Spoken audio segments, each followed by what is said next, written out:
Are we live? There we go. We are live, everybody. I have no idea who's gonna see this, who's not gonna see it. I don't know. Um, I have comments somewhere over here. This is my first time. Well, my second time, but this is gonna be something that is a little bit more concise, maybe, maybe not. I don't have my lighting on. I don't care right now. Doing this because it is um, a topic that is freaking raw for me. Um, and oh, wait, what is this saying? This is saying it's having trouble with Instagram. Hang on, you guys. I got to work these things out. Let's see. Let's see. I don't know what the problem is, honestly. Okay. I'm just going to remove Instagram. So this is going out over um, Facebook on my private page. Hopefully. I'm pretty sure it is. And YouTube. So, all right. Talking about grief today. Um, let's see.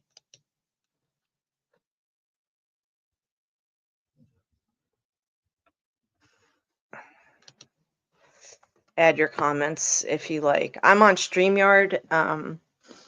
I am streaming live to supposedly YouTube and my Facebook page, my YouTube channel. Well, you know it if you're seeing this. So, we euthanized Troy on Monday, and I can't go into details about that, but what I want to talk about um, is very easy for us to question everything that we have done and what could we have done and could we have done more and should I have, or you or me or whatever, should you have done more tests? Should you have been more aware? And the saying, you know, hindsight's 2020 is so true because it's like you look back and you're like, oh, it was so clear that there was something going on with him.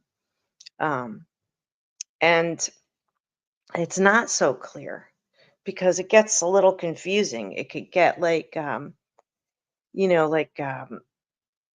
part of it is this behavioral? Is he just acting up? Is this just some behavior that we shaped because we're really good at shaping behaviors? Even me as a dog trainer, it's just what happens, right? So, and shaping a behavior is just reinforcing a behavior repeatedly. Like, say, your dog is bringing you your toy repeatedly and over, and you just push it away. You don't throw it, but you push it.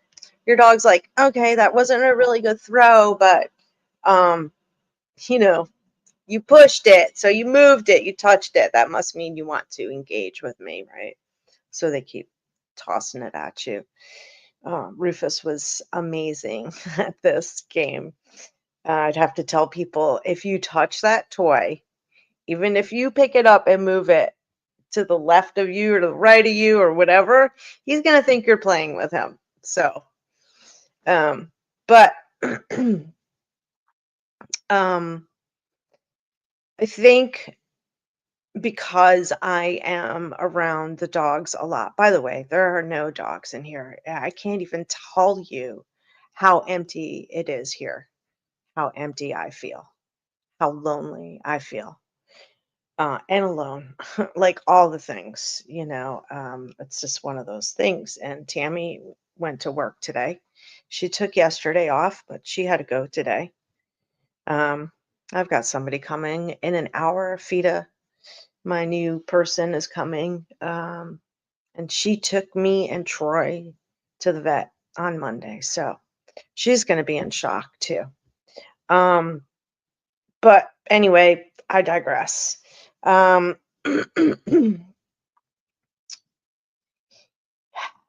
it's just been really, really, really difficult. And in looking back, I can say this, this, and this. These were signs. Um, but it's so hard because it's like so close to the stuff they do anyway, right? Um, like, and what I'm talking about is like, you know, barking for attention or whining for attention or whatever, you know. When those things, all I can say is this: when you see stuff like that starting to happen with your pet, that is an increase maybe in that annoying behavior or any kind of behavior that's different that you're like, they don't do that normally, or I think maybe, this is a little weird. Maybe just make a little note of it and kind of keep track of it. Um, I feel like it, and this isn't like, I'm not blaming myself, I'm not blaming Tammy or anything. I'm just wanting to, like, when it's a situation with an animal that is like not overtly ill, like with Bella, like she had a tumor on the bottom of her paw pad, on her paw pad, on her front left foot. And it's like, so that was clear, right? Like we saw it, we were taking care of it, the whole nine. We had her on a regimen, et cetera, et cetera. But then you get dogs like Rufus or Troy, where it's like things just kind of don't seem exactly right, but you're all wrapped up in your life because that's how life is, right? And you're like, oh, something's going on with them. They're just being whatever. And I think we should pay attention to those things. I'm not saying that anything we could have done if I would have brought Troy to the vet sooner, I don't think it would have changed anything. Um, his prognosis was not good. Um, Troy was going to be 13 in February, and um, but he was not an old 13 at all. He wasn't like your typical 13-year-old dog. I mean, this dog was like, I'm two forever, or I'm one forever, like forever puppy, right? Um, just always there and active, and I started to see like a pretty, like, in the last couple of days, I was like, he's like not engaging more any, like he kind of just would go and go lay down and stuff. So um and a little bit more, and I was like, oh, like 13 is like, he's gonna be 13 next month. Maybe he's just starting to feel his age or whatever. But he was sick, and he had masses on his prostate, which was huge. His lymph nodes were huge. And his spleen had a mass on it and was like, it needed to be removed. Otherwise, it probably, like, the whole spleen would have needed to be removed because chances were very, very high that if we didn't do that, um, he it would have ruptured. Um, and so we made the most difficult decision that I have made, I don't know, ever? Really? Seriously. I can't talk about it because I'll start crying. So we're not going there, maybe some other day. But the decision obviously was to euthanize Troy. Um, and that's what we did Monday afternoon. Um, I just knew something wasn't right with him in the morning, and I called Tammy, and Fida was here. She came here, and I was like, we have to take Troy to the vet. I found a vet over here. I called Dr. Masters' office. He wasn't in yet. And everything just happened like fast and stuff. And the vet I found, I would like her, and um, the vet tech who was with us almost the entire time was amazing. Um, so, just look for those little changes. And you know what? Just go to the freaking vet or call vet and talk to them because, like, I called last week, actually. I called Dr. Master's office and I spoke with one of the vet techs, and I was like, I don't know. He just seems like, I think he's still like depressed um, about Bella, and like at that, I noticed a change, like just overall, but he just didn't feel good, you guys. He didn't feel good. He was unable to eliminate, they had to catheterize him to empty his bladder. His bladder is huge. And he could not poop because his prostate was huge. And so nothing could pass. Um, and it's a fucked up situation. And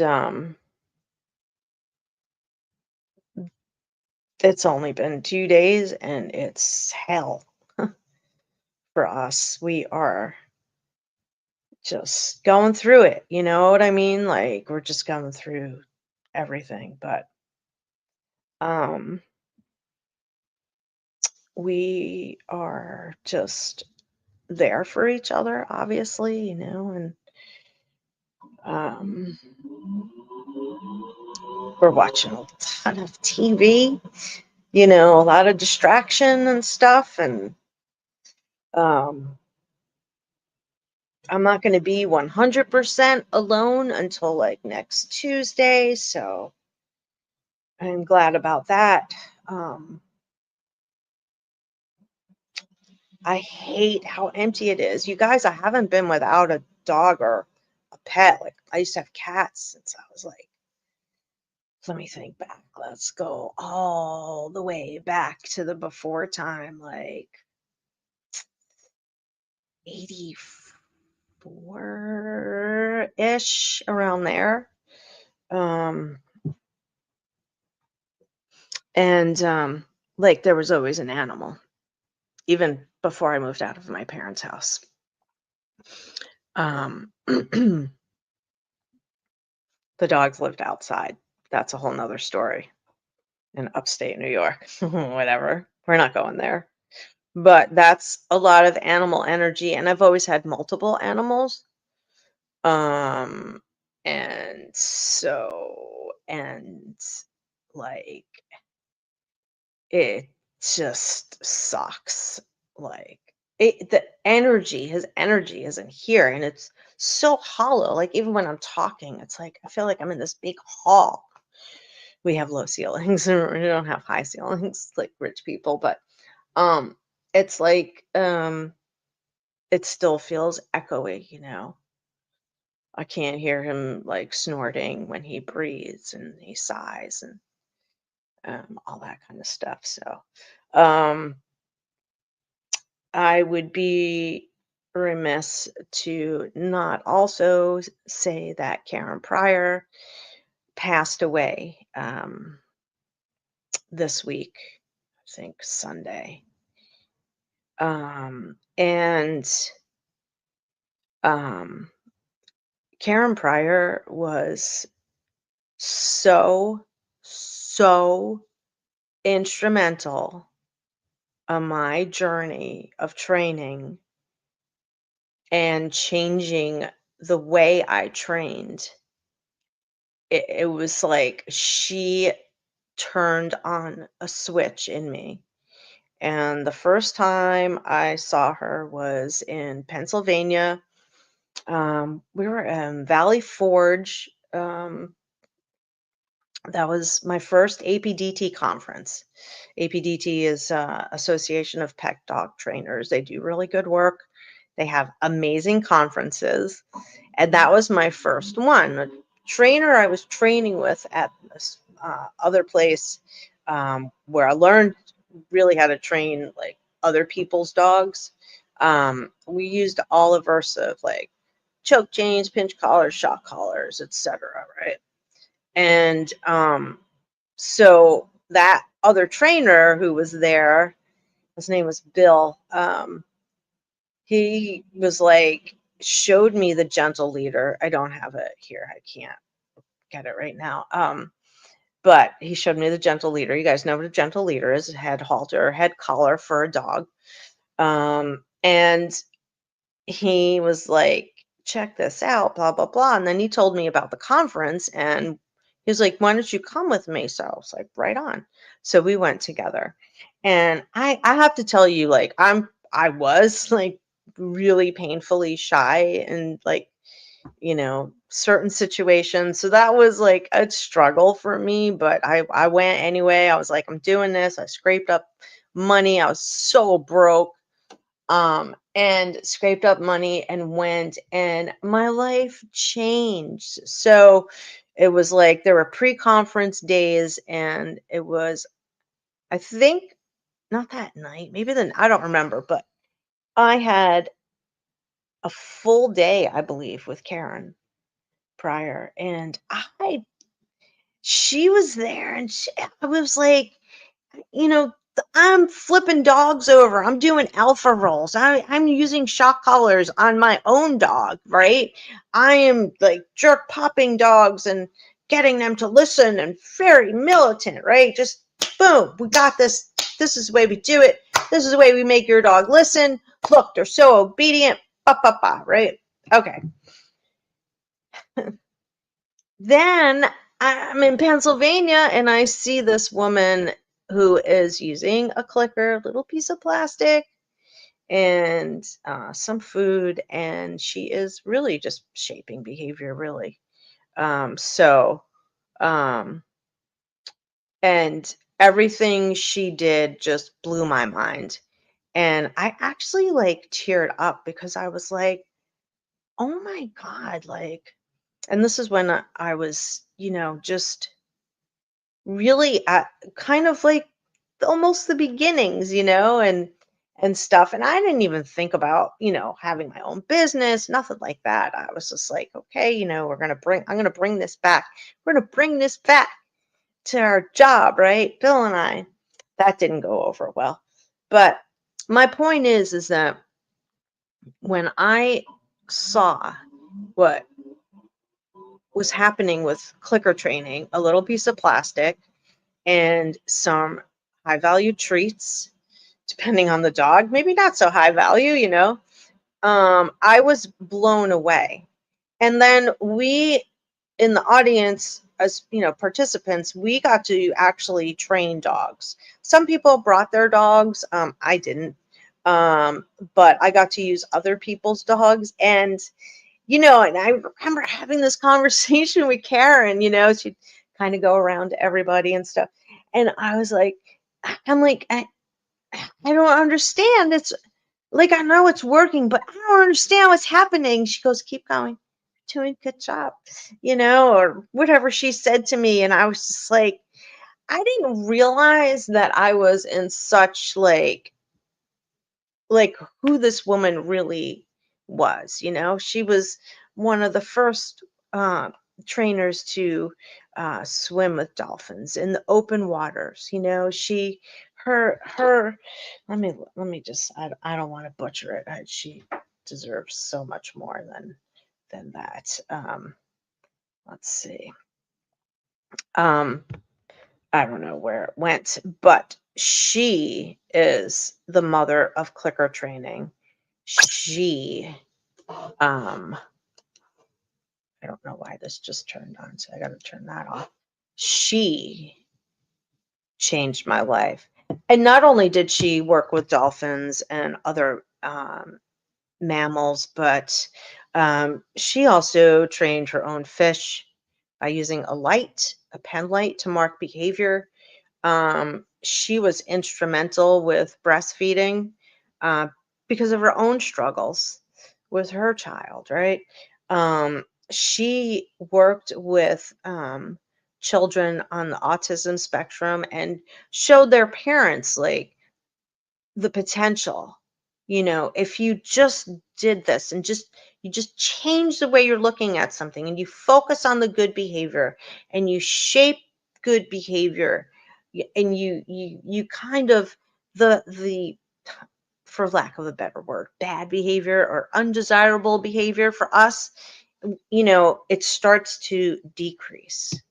It starts to go um, down. Let me just look here. I want to just go on to her site. Um, let's see. Yeah, she passed away January 4th at the age of 92. Um, and um, she was just amazing. The last time I saw her, I was at a FABA event, Florida.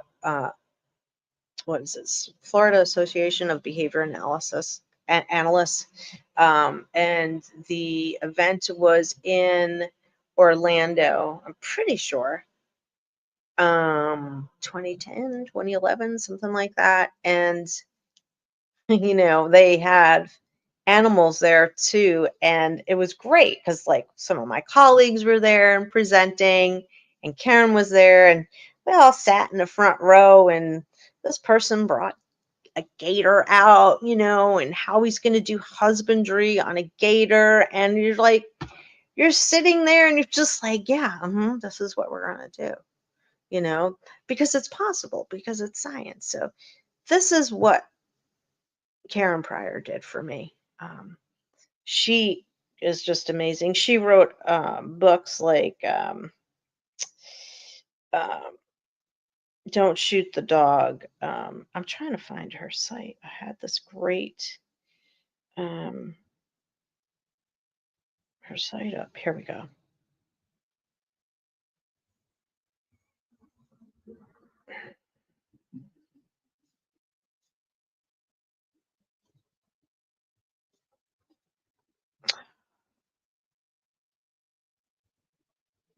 This is not it.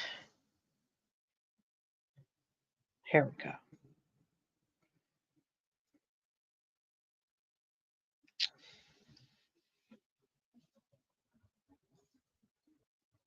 All right.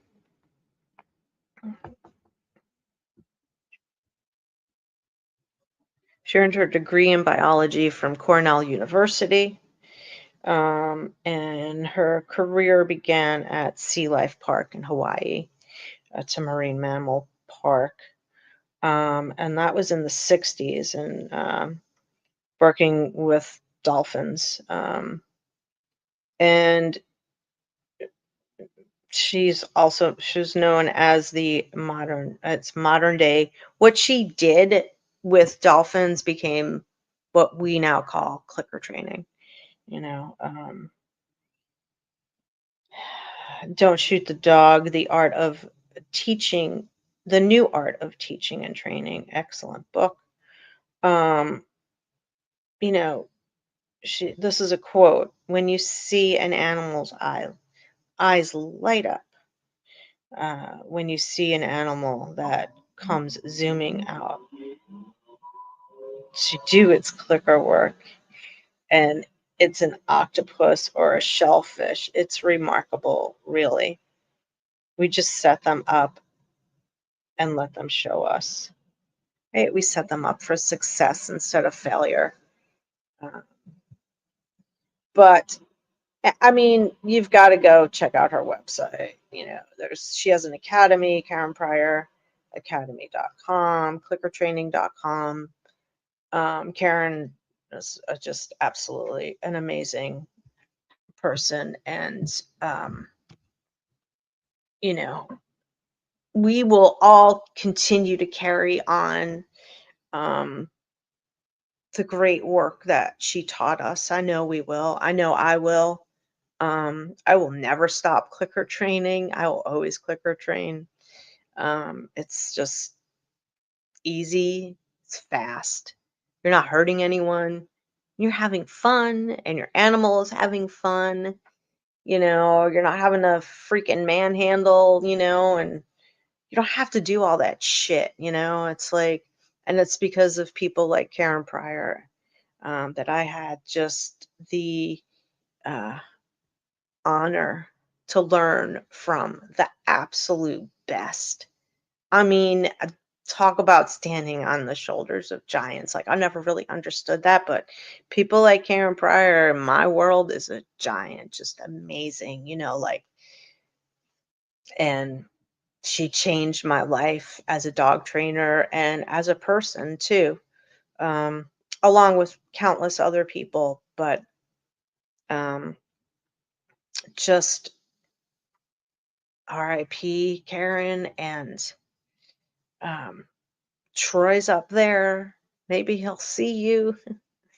Um, and that's pretty much it. Just to recap and wrap up, because I've gone on for 26 minutes, is don't doubt yourself when you think there's something new change or something that is exacerbated, a behavior that is increasing. Like, take your dog to the vet and just be like, hey, I don't know. I just have a gut feeling. Let's see. Um, and, you know, I'm pretty sure I'm going to get insurance this time around, when I got another dog. Not that, like, we would have just done whatever, we would have charged whatever, and we could have, and it just wouldn't have. We didn't want to do that to him. We didn't want to do any of that to him. Anyway, um, it's much easier when they're like sick and ready to go, and they're ready to go. The fact that he was just his regular self and we had to do that is devastating, to say the least. But thanks for listening. And I hope you got something out of this. You can reach out to me at Doggone Positive, pretty much anywhere on social media. Um, Message me, whatever. Email me at scrattyopatty@gmail.com. And I love you guys, and I hope you're having a better week than we are. Thanks for listening.